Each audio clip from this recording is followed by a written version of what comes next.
অপরূপ সৌন্দর্যে সেজেছে বাফলার এই পদ্মবিল। দর্শক, এই মুহূর্তে আমরা অবস্থান করতেছি নীলফামারী জেলার কিশোরগঞ্জ উপজেলার ঐতিহাসিক সেই বাফলা বিলে। আজকে আমরা ঘুরে দেখানোর চেষ্টা করব বাফলা বিলের সৌন্দর্য এবং কথা বলবো স্থানীয় লোকজনের সঙ্গে। আপনার এই পদ্মবিলটা অনেক সুন্দর লাগলো, মাশাআল্লাহ অনেক সুন্দর এবং খুব সুন্দর সময় কাটালাম। অনেক ভালো লাগলো।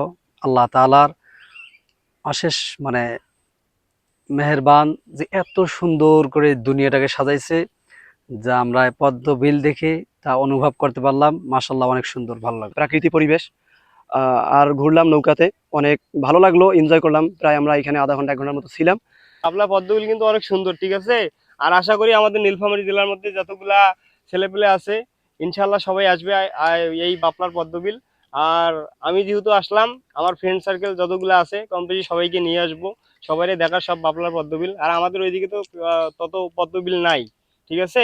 এইখানে একটা স্পট, ভালো একটা স্পট, এখানে আসি আমার মন আর কি ভালো হয়ে গেল। ছোটবেলার থেকেই জানি যে এই বাফলা বিল, কারণ কখন থাকি যে এই বাফলা বিল শুরু হয়েছে আমরা জানি না, কিন্তু শেষটাও এই বাফলা বিলেই থাকবে।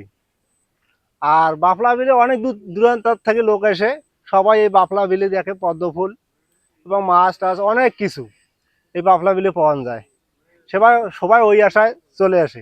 বিলে মূলত বর্তমান পদ্ম বিল নেমে দেশ এবং দেশের বাইরেও প্রচলন হয়েছে যে বাফলার বিল, সাদা পদ্মর বিল।